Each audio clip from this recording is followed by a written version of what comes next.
प्रभु जीशुख्रीष्ट पवित्र नाम प्रत्येक ख्रीस्टियन भाई आ भणी मानू मोहर नमस्कार। मु प्रभु जीशुख्रीष्ट पवित्र वाक्य को प्रचार करुच्ची आपण मैंने से प्रचार को आरंभ शेष पर्यंत शुणु आशीर्वाद पातु। तो आसतु आम्भे आज शिक्षा को जीवा आज आम शिक्षा करवा पाप करवाटा मनीष मानक केड़े बड़ विपद आमे सही विषय आज बाइबल शिक्षा करवा। शिक्षाटा आउ थरे शुणु पाप करवाटा मनीष मानक केड़े बड़ विपद आमे सही विषय आज बाइबल शिक्षा करवा। परमेश्वर जेतेबेले आदम आ हवा को तैयारी करी एदन उद्यान रे रखिथिले सेतेबेले से माने बहुत भलरे रहुथिले, से माने बहुत सुख शांति आनंद खुशी रे से माने जीवन बिताउथिले। मात्र जो दिन से माने परमेश्वर को आज्ञा को अमान्य करिकी पाप कले, जहाँ परमेश्वर से मानकु खाइबा को मना करिथिले, जो सत ज्ञानदायक वृक्षर फल से मानकु खाओ नहीं बोली परमेश्वर मना करथिले, किंतु से माने सर्पर कथारे पड़िकी सही वृक्षर फल खाइकी जो दिन से माने पाप कले सही दिन ठारू से माने सबु प्रकार अभिशाप रे अभिशप्त हो गले।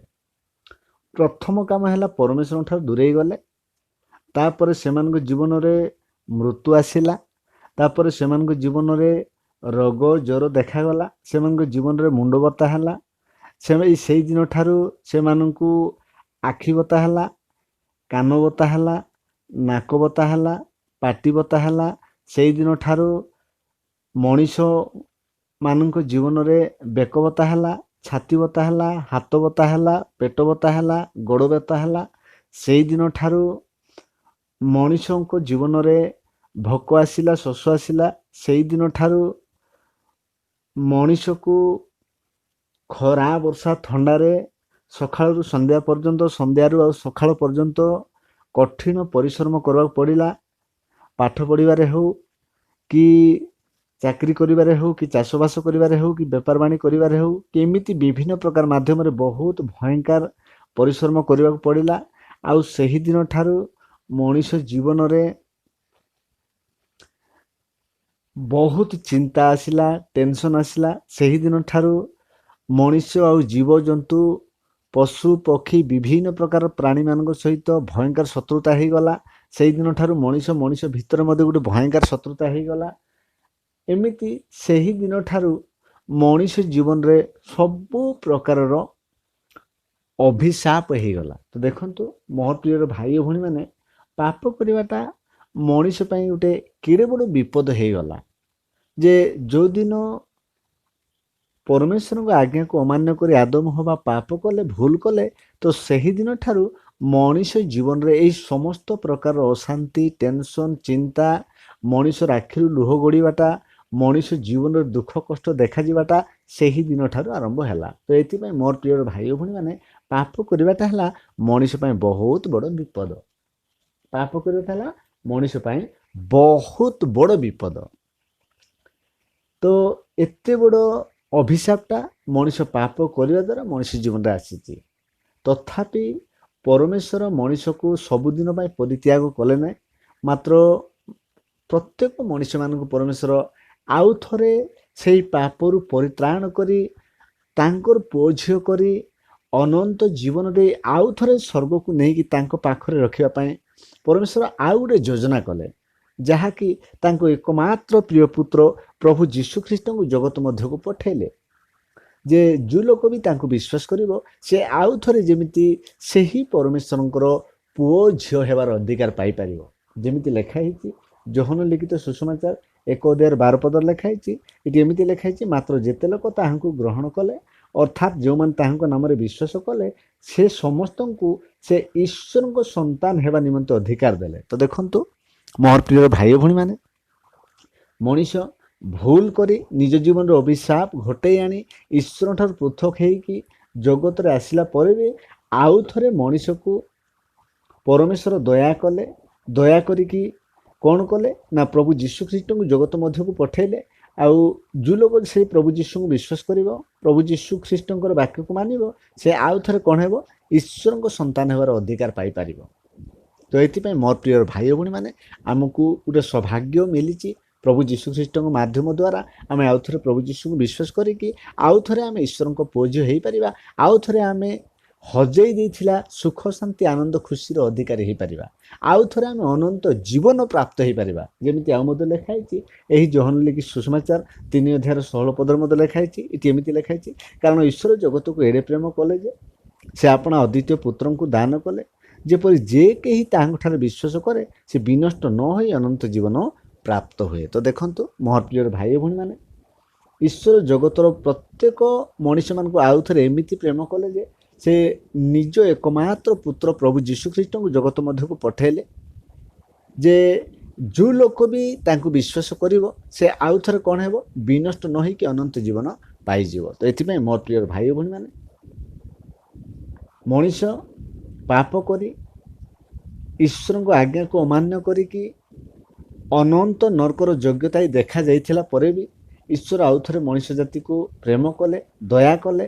ଆଉ ଥରେ ପ୍ରଭୁ ଯୀଶୁଖ୍ରୀଷ୍ଟଙ୍କ ଦ୍ୱାରା ମଣିଷକୁ ପରିତ୍ରାଣ କରିବା ପାଇଁ ଈଶ୍ୱର ଯୋଜନା କରି ପ୍ରଭୁ ଯୀଶୁଖ୍ରୀଷ୍ଟଙ୍କୁ ଜଗତ ମଧ୍ୟକୁ ପଠାଇଲେ। ଆମେ ଯେମିତି ତାଙ୍କୁ ବିଶ୍ୱାସ କରିବା, ଆଉ ଆମେ ଯେମିତି ଆଉ ଥରେ ଈଶ୍ୱରଙ୍କ ସନ୍ତାନ ହେଇପାରିବା, ଆଉ ଥରେ ଆମେ ଯେମିତି ଅନନ୍ତ ଜୀବନର ଅଧିକାରୀ ହେଇପାରିବା। ତ ଏହି ଯୋଜନା ଈଶ୍ୱର କରିକି ପ୍ରଭୁ ଯୀଶୁଖ୍ରୀଷ୍ଟଙ୍କୁ ଜଗତ ମଧ୍ୟକୁ ପଠାଇଲେ। ଆମେ ଯେମିତି ଈଶ୍ୱରଙ୍କ ସନ୍ତାନ ହେଇପାରିବା, ଆମେ ଯେମିତି ଅନନ୍ତ ଜୀବନର ଅଧିକାରୀ ହେଇପାରିବା। କିନ୍ତୁ ପ୍ରଭୁ ଯୀଶୁଖ୍ରୀଷ୍ଟ ଜଗତରେ ଆସିଲା ପରେ ବି ଯଦି ଯେଉଁ ଲୋକ ପ୍ରଭୁ ଯୀଶୁଙ୍କୁ ବିଶ୍ୱାସ ନ କରିବ, ପ୍ରଭୁ ଯୀଶୁଖ୍ରୀଷ୍ଟଙ୍କ ବାକ୍ୟକୁ ନ ମାନି ଆଉ ସେମିତି ହିଁ ପାପରେ ଜୀବନଯାପନ କରୁଥିବ, ତାହେଲେ ଆଦମ ଆଉ ହବା ପାପ କଲା ପରେ ଯେତିକି ଅଭିଶାପ ମଣିଷ ଜୀବନରେ ଆସିଛି, ଏବେ ଆଉ ସେତିକି ନାହିଁ। ଏବେ ଯେଉଁ ଲୋକ ଯଦି ପ୍ରଭୁ ଯୀଶୁଙ୍କୁ ବିଶ୍ୱାସ ନ କରି ପ୍ରଭୁ ଯୀଶୁଙ୍କର ବାକ୍ୟକୁ ନ ମାନି ଯଦି ପାପ କରିକି ମରିଯିବ, ତାହେଲେ ତାର ପାଇଁ ଅନନ୍ତ ନରକ ଥୁଆ ହେଇଛି। ସେ ଅନନ୍ତ ନରକରେ ଯାଇକି ସେ ଅନନ୍ତ ଶାସ୍ତି ଭୋଗ କରୁଥିବ, ସେ ସବୁଦିନ ପାଇଁ ଯନ୍ତ୍ରଣା ପାଉଥିବ। ଯେମିତି ଲେଖା ହେଇଛି ମାଥିଲୁ ସୁସମାଚାର 13:41-42 ଲେଖା ହେଇଛି।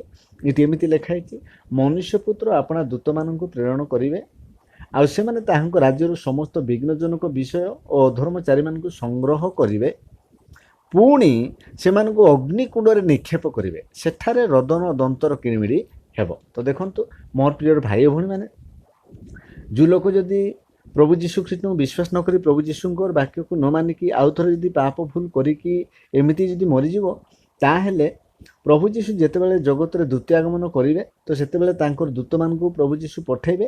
ଆଉ ଦୂତମାନେ ଆସି କ'ଣ କରିବେ ନା, ପୃଥିବୀର ସମସ୍ତ ଅଧର୍ମଚାରୀମାନଙ୍କୁ ସଂଗ୍ରହ କରିବେ, ଚାहे ସେମାନେ ପୃଥିବୀର ଯେକୌଣସି କୋଣରେ ଥାଆନ୍ତୁ, ସମସ୍ତ ଜାଗାରୁ ଅଧର୍ମଚାରୀମାନଙ୍କୁ ଦୂତମାନେ କ'ଣ କରିବେ, ସଂଗ୍ରହ କରିବେ, ପୁଣି ସେହି ଅଧର୍ମଚାରୀମାନଙ୍କୁ ଅଗ୍ନିକୁଣ୍ଡରେ ନିକ୍ଷେପ କରିବେ, ଆଉ ସେଠାରେ ସେମାନେ କ'ଣ ହେବେ ନା, ରୋଦନ ଆଉ ଦନ୍ତର କିଣିମିଡ଼ି ହେବେ। ତ ଦେଖନ୍ତୁ ମୋର ପ୍ରିୟ ଭାଇ ଭଉଣୀମାନେ, ପାପ କରିବାଟା ମଣିଷମାନଙ୍କ ପାଇଁ କେଡ଼େ ବଡ଼ ବିପଦ।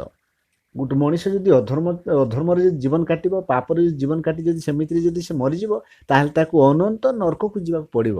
ଆଉ ସେହି ନରକରୁ ଉଦ୍ଧାର କରିବା ପାଇଁ ଆଉ କେହି ନାହାନ୍ତି। ସେଇ ଜାଗାରେ ସେ ଯୁଗ ଯୁଗ ଧରିକି ସେ କଷ୍ଟ ପାଉଥିବ, ଯୁଗ ଯୁଗ ଧରିକି ସେ ଯନ୍ତ୍ରଣା ଭୋଗ କରୁଥିବ।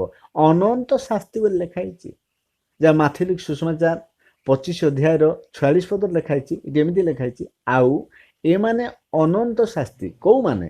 ଅଧର୍ମଚାରୀମାନେ, ଯେତିକି ପାପୀମାନେ, ସେମାନେ କ'ଣ କରିବେ? ଅନନ୍ତ ଶାସ୍ତି। କିନ୍ତୁ ଧାର୍ମିକ ମାନେ ଅନନ୍ତ ଜୀବନ ଭୋଗ କରିବାକୁ ଯିବେ। ଯେତିକି ପାପୀମାନେ ଅଛନ୍ତି ସେମାନେ ଅନନ୍ତ ଶାସ୍ତି ପାଇବେ, ଅନନ୍ତ ଦଣ୍ଡ ପାଇବେ, ଅନନ୍ତ ନରକରେ ଯାଇ ସେମାନେ ଜଲି ପଡ଼ି ରହିବେ। କିନ୍ତୁ ଯେତିକି ପ୍ରଭୁ ଯୀଶୁଙ୍କୁ ବିଶ୍ୱାସ କରି ପ୍ରଭୁ ଯୀଶୁଙ୍କର ବାକ୍ୟ ମାନିବା ଧାର୍ମିକ ଲୋକମାନେ, ସେମାନେ କ'ଣ ପାଇବେ ନା, ଅନନ୍ତ ଜୀବନ ପାଇବେ। ସେମାନେ ଈଶ୍ୱରଙ୍କର ସନ୍ତାନ ହେଇଯିବେ। ତ ସେମାନଙ୍କୁ ଆଉ ଦଣ୍ଡ ନାହିଁ। ସେଦିନ ଠାରୁ ସେମାନେ ସମ୍ପୂର୍ଣ୍ଣ ରୂପେ ଅନନ୍ତ ଜୀବନର ଅଧିକାର ହେଇଯିବେ। ମାତ୍ର ଯେଉଁ ଲୋକମାନେ ପ୍ରଭୁ ଯୀଶୁଖ୍ରୀଷ୍ଟଙ୍କୁ ବିଶ୍ୱାସ ନ କରି ପ୍ରଭୁ ଯୀଶୁଙ୍କର ବାକ୍ୟକୁ ନ ମାନିକି ପାପରେ ଜୀବନ କାଟି ପାପ କରିବେ, ତାହେଲେ ସେମାନେ ଅନନ୍ତ ଶାସ୍ତି ପାଇବେ। ଆଉ ମଧ୍ୟ ଲେଖା ହେଇଛି ଦ୍ୱିତୀୟ ଥେସଲୋନିକ୍ୟ 1:8-10 ଏ 2 ପଦରେ ମଧ୍ୟ ଲେଖା ହେଇଛି। ଏମିତି ଲେଖା ହେଇଛି 8 ପଦରେ ଏମିତି ଲେଖା ହେଇଛି, ଯେଉଁମାନେ ଈଶ୍ୱରଙ୍କୁ ଜାଣନ୍ତି ନାହିଁ ଓ ଆମ୍ଭମାନଙ୍କ ପ୍ରଭୁ ଯୀଶୁଙ୍କ ସୁସମାଚାର ମାନନ୍ତି ନାହିଁ, ସେମାନଙ୍କୁ ସେ ସେତେବେଳେ ଦଣ୍ଡ ଦେବେ। ତ ଦେଖନ୍ତୁ, ଯେଉଁ ଲୋକମାନେ ଈଶ୍ୱରକୁ ଜାଣିବେ ନାହିଁ, कि प्रभु जीशु ख्रीष्टଙ୍କର ସୁସମାଚାରକୁ ମାନିବେ ନାହିଁ ତ ସେମାନଙ୍କୁ ସେତେବେଳେ ପ୍ରଭୁ ଯୀଶୁ କ'ଣ କରିବେ ଦଣ୍ଡ ଦେବେ। ଆଉ ସେଇଟା କେମିତିକା ଦଣ୍ଡ 10 ପଦରେ ଲେଖା ହେଇଛି। ଏମିତି ଲେଖା ହେଇଛି 10 ପଦରେ, ସେହିଦିନ ସେମାନେ ଦଣ୍ଡ ପାଇବେ ଅର୍ଥାତ୍ ପ୍ରଭୁଙ୍କ ଛାମୁରୁ ଓ ତାହାଙ୍କ ପରାକ୍ରମର ଗୌରବରୁ ଦୂରୀକୃତ ହୋଇ ଅନନ୍ତ ବିନାଶ ଭୋଗ କରିବେ। ତ ଦେଖନ୍ତୁ ମୋର ପ୍ରିୟ ଭାଇ ଓ ଭଉଣୀମାନେ, ଯେଉଁ ଲୋକମାନେ ପ୍ରଭୁ ଯୀଶୁ ଖ୍ରୀଷ୍ଟଙ୍କୁ ବିଶ୍ୱାସ କରିବେ ନାହିଁ, ପ୍ରଭୁ ଯୀଶୁ ଖ୍ରୀଷ୍ଟଙ୍କର ବାକ୍ୟକୁ ମାନିବେ ନାହିଁ, ତ ସେହି ଲୋକମାନଙ୍କୁ ପ୍ରଭୁ ଯୀଶୁ କେମିତିକା ଦଣ୍ଡ ଦେବେ? ସେମାନଙ୍କୁ ଅନନ୍ତ ନର୍କରେ ପକାଇବେ। ସେମାନେ ଅନନ୍ତ ବିନାଶ ଭୋଗ କରିବେ, ମାନେ ସବୁଦିନ ପାଇଁ ସେମାନେ ଜଲି ପଡ଼ିକି ରହିବେ। ତ ଏଥିପାଇଁ ମୋର ପ୍ରିୟ ଭାଇ ଓ ଭଉଣୀମାନେ, ପ୍ରଭୁ ଯୀଶୁଙ୍କୁ ବିଶ୍ୱାସ ନ କରି, ପ୍ରଭୁ ଯୀଶୁଙ୍କ ବାକ୍ୟକୁ ନ ମାନି ପାପ କରିବାଟା ଗୋଟେ ମଣିଷ ପାଇଁ ବହୁତ ବଡ଼ ବିପଦ, ବହୁତ ବଡ଼ ବିପଦ। ପ୍ରଭୁ ଯୀଶୁଙ୍କୁ ବିଶ୍ୱାସ ନ କରି, ପ୍ରଭୁ ଯୀଶୁଙ୍କ ବାକ୍ୟକୁ ନ ମାନି, ଆଜି ଯେଉଁ ପରମେଶ୍ୱର ମଣିଷକୁ ଯେଉଁ ସୁଯୋଗ ଦେଇଛନ୍ତି, ଯେଉଁ ଲୋକ ଯଦି ସେଇ ସୁଯୋଗକୁ ହାତଛଡ଼ା କରୁଛି ବା ପ୍ରଭୁ ଯୀଶୁଙ୍କୁ ବିଶ୍ୱାସ ନ କରି ପ୍ରଭୁ ଯୀଶୁଙ୍କର ବାକ୍ୟକୁ ନ ମାନୁଛି, ଏମିତି ପାପରେ ହିଁ ଜୀବନ ବିତେଇ ଦେଉଛି, ତାହେଲେ ତାର ପାଇଁ ବହୁତ ବଡ଼ ବିପଦ। କେମିତିକା ବିପଦ ଆମେ ଦେଖିଲୁ ଯେ ଅନନ୍ତ ନର୍କରେ ଯାଇକି ତାକୁ ଯନ୍ତ୍ରଣା ଭୋଗିବାକୁ ପଡ଼ିବ। ପାପ କରିବାଟା ହେଲା ମଣିଷ ପାଇଁ ଗୋଟେ ବହୁତ ବଡ଼ ବିପଦ। ତ ସେଥିପାଇଁ ବିଭିନ୍ନ ପ୍ରକାର ସୃଷ୍ଟ ବସ୍ତୁ, ସୃଷ୍ଟ ପ୍ରାଣୀମାନଙ୍କର ପୂଜା କରିବାଟା ହେଲା ବହୁତ ବଡ଼ ବିପଦ। ମଣିଷମାନଙ୍କର ରୀତିନୀତି ପାଳନ କରି ତାହିଁରେ ସନ୍ତୁଷ୍ଟ ହୋଇ ରହିଯିବାଟା ହେଲା ମଣିଷ ପାଇଁ ଗୋଟେ ବହୁତ ବଡ଼ ବିପଦ। କି ମଲା ପ୍ରାଣୀର ମାଂସ ଖାଇବାଟା, ରକ୍ତ ଖାଇବାଟା, ଦେବପ୍ରସାଦ ଭୋଜନ କରିବାଟା, ଏଇସବୁ ହେଲା ମଣିଷମାନଙ୍କ ପାଇଁ ଗୋଟେ ବହୁତ ବଡ଼ ବିପଦ। ଯନ୍ତ୍ର ମନ୍ତ୍ର କରି ପ୍ରଭୁଙ୍କୁ ବିଶ୍ୱାସ ନ କରିବାଟା ହେଲା ମଣିଷ ପାଇଁ ଗୋଟେ ବହୁତ ବଡ଼ ବିପଦ। କି ଆଉ ମଧ୍ୟ ରିସା କ୍ରୋଧ ଲାଗାଜଡ଼ା ମାଡ଼ଗୋଳ କଳିକଜିଆ ହେବାଟା ହେଲା ମଣିଷ ପାଇଁ ଗୋଟେ ବହୁତ ବଡ଼ ବିପଦ। କି ଆଉ ମଧ୍ୟ ବେବିଚାର କାମ ଭାବରେ କୌଣସି ସ୍ତ୍ରୀମାନଙ୍କୁ ଦେଖିବାଟା ହେଲା ଗୋଟେ ବହୁତ ବଡ଼ ବିପଦ। ବେବିଚାର କରିବାଟା ହେଲା ମଣିଷ ପାଇଁ ବହୁତ ବଡ଼ ବିପଦ। ଲାଇନ୍ ମାରିବାଟା ହେଲା ମଣିଷ ପାଇଁ ବହୁତ ବଡ଼ ବିପଦ। କି ଆଉ ମଧ୍ୟ ବେବିଚାର ଦୋଷ ବିନା ସ୍ତ୍ରୀକୁ ଛାଡ଼ିଦେବାଟା ହେଲା ମଣିଷ ପାଇଁ ଗୋଟେ ବହୁତ ବଡ଼ ବିପଦ। କି ଆଉ ମଧ୍ୟ ରାଣ ପ୍ରମାଣ ପକାଇବାଟା ହେଲା ମଣିଷ ପାଇଁ ବହୁତ ବଡ଼ ବିପଦ। କି ଆଉ ମଧ୍ୟ ଲୋକ ଦେଖାଣିଆ ଧର୍ମକର୍ମ କରିବାଟା ହେଲା ମଣିଷ ପାଇଁ ବହୁତ ବଡ଼ ବିପଦ। କି ଆଉ ମଧ୍ୟ ଲୋକମାନଙ୍କର ଭୁଲକୁ ଦେଖିକି ଦଣ୍ଡ ଦେବା ସଦୃଶ ବିଚାର କରିବାଟା ହେଲା ମଣିଷ ପାଇଁ ବହୁତ ବଡ଼ ବିପଦ। କି ଆଉ ମଧ୍ୟ ମିଥ୍ୟା କହିବାଟା ହେଲା ମଣିଷ ପାଇଁ ବହୁତ ବଡ଼ ବିପଦ। କି ଆଉ ମଧ୍ୟ ଚୋରି କରିବାଟା ହେଲା ମଣିଷ ପାଇଁ ବହୁତ ବଡ଼ ବିପଦ। କି ଆଉ ମଧ୍ୟ ଡକାୟତ କରିବାଟା ହେଲା ମଣିଷ ପାଇଁ ବହୁତ ବଡ଼ ବିପଦ। କି ଆଉ ମଧ୍ୟ ଜାଲାରି କାମ କରିବାଟା ହେଲା ମଣିଷ ପାଇଁ ବହୁତ ବଡ଼ ବିପଦ। କି ଆଉ ମଧ୍ୟ ମର୍ଡର କରିବାଟା ହେଲା ମଣିଷ ପାଇଁ ବହୁତ ବଡ଼ ବିପଦ। କି ଆଉ ମଧ୍ୟ ଧନଲୋଭୀ ସ୍ୱାର୍ଥପର ହେବାଟା ହେଲା ମଣିଷ ପାଇଁ ବହୁତ ବଡ଼ ବିପଦ। କି ଆଉ ମଧ୍ୟ ଅହଙ୍କାରୀ ହେବାଟା ହେଲା ମଣିଷ ପାଇଁ ବହୁତ ବଡ଼ ବିପଦ। କି ଆଉ ମଧ୍ୟ ଜଣଙ୍କ ବିରୋଧରେ କଥାବାର୍ତ୍ତା କରିବାଟା ହେଲା ମଣିଷ ପାଇଁ ବହୁତ ବଡ଼ ବିପଦ। କି ଆଉ ମଧ୍ୟ ଧନଲୋଭୀ ସ୍ୱାର୍ଥପର ହେବାଟା ହେଲା ମଣିଷ ପାଇଁ ବହୁତ ବଡ଼ ବିପଦ।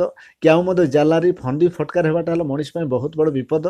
କି ଆଉ ମଧ୍ୟ ସଂସାର କି ସଂସାର ଥିବା ବିଷୟ ସବୁକୁ ପ୍ରେମ କରିବାଟା ହେଲା ମଣିଷ ପାଇଁ ବହୁତ ବଡ଼ ବିପଦ। କି ଆଉ ମଧ୍ୟ ଅସାର କଥାବାର୍ତ୍ତା କରିବାଟା ହେଲା ମଣିଷ ପାଇଁ ବହୁତ ବଡ଼ ବିପଦ। କି ଆଉ ମଧ୍ୟ ଜୁଆ ଖେଳିବାଟା ହେଲା ମଣିଷ ପାଇଁ ବହୁତ ବଡ଼ ବିପଦ। ମଦ ପିଇବାଟା ହେଲା ମଣିଷ ପାଇଁ ବହୁତ ବଡ଼ ବିପଦ। ଖଇନି ପୁଡ଼ିଆ ବିଡ଼ି ସିଗାରେଟ୍ ଖାଇବାଟା ହେଲା ମଣିଷ ପାଇଁ ବହୁତ ବଡ଼ ବିପଦ। କି ମଦ ବିକ୍ରି କରିବାଟା ହେଲା ମଣିଷ ପାଇଁ ବହୁତ ବଡ଼ ବିପଦ। ଗାଞ୍ଜାଇ ବିକିବାଟା ହେଲା ମଣିଷ ପାଇଁ ବହୁତ ବଡ଼ ବିପଦ। କି ଆଉ ମଧ୍ୟ ସିନେମା ଡ୍ରାମା ସିରିଏଲ ଖେଳକୁଦ ପ୍ରତି ଆସକ୍ତ ହେବାଟା ହେଲା ମଣିଷ ପାଇଁ ବହୁତ ବଡ଼ ବିପଦ। କେମିତି ଯେତିକି ଏହିସବୁ ପାପ ଅଛି, ଏହିସବୁ କରିବାଟା ହେଲା ମଣିଷ ପାଇଁ ବହୁତ ବଡ଼ ବିପଦ। କାହିଁକି? ଏହି ସବୁକୁ ପ୍ରଭୁ ଯୀଶୁଖ୍ରୀଷ୍ଟ ପାପ ବୋଲିକି କହୁଛନ୍ତି। ଏହି ସବୁକୁ ବାଇବଲରେ ପାପ ବୋଲି ଲେଖା ହେଇଛି। ତ ଏଇଥିପାଇଁ ବୋଲି ଏହିସବୁ କରିବାଟା ମଣିଷ ପାଇଁ ବହୁତ ବଡ଼ ବିପଦ। ଆଦମ ଆଉ ହବା ଯେଉଁ ଭୁଲ କଲେ, ଭୁଲ କଲା ପାଇଁ ଯେତିକି ଅଭିଶାପ ମଣିଷ ଜୀବନରେ ଆସିଛି, ଏବେ ଆଉ ସେତିକି ନୁହଁ। ଏବେ ଅନନ୍ତ ନର୍କରେ ଯାଇକି ଅନନ୍ତ ବିନାଶ ଭୋଗ କରିବାକୁ ପଡ଼ିବ। ତ ଏଥିପାଇଁ ବୋଲି ମୋର ପ୍ରିୟ ଭାଇ ଓ ଭଉଣୀମାନେ, ପାପ କରିବାଟା ହେଲା ମଣିଷ ପାଇଁ ବହୁତ ବଡ଼ ବିପଦ। ତ ସେଥିପାଇଁ ଆମେ ସମସ୍ତେ ପାପ ନ କରିକି ପ୍ରଭୁ ଯୀଶୁଖ୍ରୀଷ୍ଟଙ୍କୁ ବିଶ୍ୱାସ କରିବା, ପ୍ରଭୁ ଯୀଶୁଖ୍ରୀଷ୍ଟଙ୍କର ବାକ୍ୟ ମାନିବା, ଈଶ୍ୱରଙ୍କ ପୁଅ ଝିଅ ହେବା, ଅନନ୍ତ ଜୀବନର ଅଧିକାରୀ ହେବା। କିନ୍ତୁ ପାପ କରିବାଟା ମଣିଷ ପାଇଁ ବହୁତ ବଡ଼ ବିପଦ। ଜଣେ ଜଣେ ଭାବୁଥିବେ ମୁଁ ବହୁତ ଚାଲାକରେ ଏଇ ପାପ କରିଦେଲି ବୋଲି। କେହି ଦେଖିନାହାନ୍ତି ବହୁତ ଚାଲାକରେ କାଟା ଚୋରି ଦେଲି, କି ବହୁତ ଚାଲାକରେ କେଉଁ ଝିଅକୁ ଫସେଇ ଦେଲି, କି ବହୁତ ଚାଲାକରେ କିଛି ଗୋଟେ କାମ କରିଦେଲି, କିଏ ଜାଣିପାରିଲେ ନାହିଁ, କିଏ ଦେଖିପାରିଲେ, ଏତେ ଚାଲାକରେ ମୁଁ ଏମିତି କରିଦେଲି ବୋଲି ଭାବୁଥିବେ। କିନ୍ତୁ ସେଇଟା ତା ପାଇଁ ଏକ ବିପଦ। ସେଇଟା ତା ପାଇଁ ଏକ ବିପଦ, ଆଉ କାହା ପାଇଁ ନାହିଁ। ଯେଉଁ ପାପ ଲୋକମାନେ କରୁଛନ୍ତି, ତ ସେଇ ପାପ ତାର ନିଜ ପାଇଁ ଏକ ବିପଦ, ସେଇଟା ଆଉ ଅନ୍ୟ କାହା ପାଇଁ ନାହିଁ। ତ ଏଥିପାଇଁ ମୋର ପ୍ରିୟ ଭାଇ ଭଉଣୀମାନେ, ପାପ କରିବାଟା ହେଲା ମଣିଷ ପାଇଁ ବହୁତ ବଡ଼ ବିପଦ। ମଣିଷ ଯେଉଁ ପାପ କରିବ ସେଇ ପାପ ଆଗ ତାକୁ ଧରିବ। ଯେମିତି ଲେଖା ହେଇଛି ଆଉ ମଧ୍ୟ ଗଣନା ପୁସ୍ତକ 32 ଅଧ୍ୟାୟର 23 ପଦରେ ଗୋଟେ କଥା ଲେଖା ହେଇଛି। କେମିତି ଲେଖା ହେଇଛି? ମାତ୍ର ତୁମ୍ଭେମାନେ ଯେବେ ସେ ରୂପ ନ କର, ତେବେ ଦେଖ ତୁମ୍ଭେମାନେ ସଦାପ୍ରଭୁଙ୍କ ନିକଟରେ ପାପୀ ହେବ, ପୁଣି ତୁମମାନଙ୍କର ପାପ ଯେ ତୁମମାନଙ୍କୁ ଧରିବ ଏହା ନିଶ୍ଚିତ ଜାଣ। ତ ଦେଖନ୍ତୁ ମୋର ପ୍ରିୟର ଭାଇ ଓ ଭଉଣୀମାନେ, ପାପ କରିବାଟା ମଣିଷ ପାଇଁ କେଡ଼େ ବଡ଼ ବିପଦ। ମଣିଷ ଯେଉଁ ପାପ କରିବ ସେଇ ପାପ ହିଁ ତାହାକୁ ଧରିବ। ମଣିଷ ଯେଉଁ ପାପ କରିବ ସେଇ ପାପ ହିଁ ତାହାକୁ ଧରିବ। ତ ଏଥିପାଇଁ ବୋଲି ପାପ କରିବାଟା ହେଉଛି ମଣିଷ ପାଇଁ ବହୁତ ବଡ଼ ବିପଦ। ଭୁଲରେ ପାପ କରିବା କଥା ନାହିଁ। ପ୍ରଭୁ ଯୀଶୁ ଆମକୁ ଯେଉଁ ଦୟା ଦେଖେଇଲେ, ଯେଉଁ ଅନୁଗ୍ରହ ଦେଖେଇଲେ, ଆମମାନଙ୍କର ପାପର ପରିତ୍ରାଣ ପାଇଁ ଜଗତରେ ଆସିକି ଆମ ସମସ୍ତଙ୍କୁ ଯେଉଁ ପ୍ରକାର ପରିତ୍ରାଣ ଦେଲେ, ତ ସେଇଟାକୁ ଆମେ ବିଶ୍ୱାସ କରିବା କଥା। ତାହିଁରେ ଆମେ ସମ୍ପୂର୍ଣ୍ଣ ରୂପେ ପ୍ରଭୁଙ୍କ ଠାରେ ଲାଗିକି ରହିଯିବା ଦରକାର। କିନ୍ତୁ ପାପ କରିବା କଥା ନାହିଁ। କାହିଁକି? ପାପ କଲେ ଗୋଟେ ମଣିଷ ନର୍କକୁ ଯିବ। ପାପ କଲେ ଗୋଟେ ମଣିଷ ଦଣ୍ଡ ପାଇବ। ପାପ କଲେ ଗୋଟେ ମଣିଷ ସବୁଦିନ ପାଇଁ ଈଶ୍ୱରଙ୍କ ଠାରୁ ବିଚ୍ଛିନ୍ନ ହୋଇ ବାହାରିଯିବ। ଯେମିତି ଆଉ ମଧ୍ୟ ଲେଖା ହେଇଛି ରୋମିଓ ପୁସ୍ତକ 6:23 ଲେଖା ହେଇଛି। ଏଠି ଏମିତି ଲେଖା ହେଇଛି, କାରଣ ପାପର ବେତନ ମୃତ୍ୟୁ। ତ ଦେଖନ୍ତୁ, ପାପର ବେତନ ଏକା ମୃତ୍ୟୁ, କିନ୍ତୁ ଈଶ୍ୱରଙ୍କ ଅନୁଗ୍ରହ ଦାନ ଆମମାନଙ୍କ ପ୍ରଭୁ ଖ୍ରୀଷ୍ଟ ଯୀଶୁଙ୍କ ସହଭାଗିତାର ଅନନ୍ତ ଜୀବନ ଅଟେ। ଯେଉଁ ଲୋକ ପାପ କରିବ ତାହେଲେ ସେଇ ଲୋକକୁ ଆତ୍ମିକ ମରଣରେ ମରିବାକୁ ପଡ଼ିବ। ଏଇ ଯେଉଁ ପାପର ବେତନ ମୃତ୍ୟୁ ବଲବାଟ ଲେଖା ହେଇଛି, ଶାରୀରିକ ମରଣକୁ ଲେଖା ହେଇନାହିଁ, ଏଇଟା ଆତ୍ମିକ ମରଣକୁ ଲେଖା ହେଇଛି। ତ ଏଥିପାଇଁ ମୋର ପ୍ରିୟ ଭାଇ ଓ ଭଉଣୀମାନେ, ପାପ ନ କରି ପ୍ରଭୁ ଯୀଶୁଙ୍କୁ ବିଶ୍ୱାସ କରି ପ୍ରଭୁ ଯୀଶୁଙ୍କର ବାକ୍ୟ ମାନି ଆମେ ସମସ୍ତେ ଆଉ ଥରେ ଈଶ୍ୱରଙ୍କ ସନ୍ତାନ ହେବା ବା ଈଶ୍ୱରଙ୍କ ପୁଅ ଝିଅ ହେଇକି ସ୍ୱର୍ଗକୁ ଯିବା। ଏସବୁ ବାକ୍ୟ ଦେଇ ଯୀଶୁ ପ୍ରଭୁ ସମସ୍ତଙ୍କୁ ଆଶୀର୍ବାଦ କରନ୍ତୁ। ଆମେନ୍।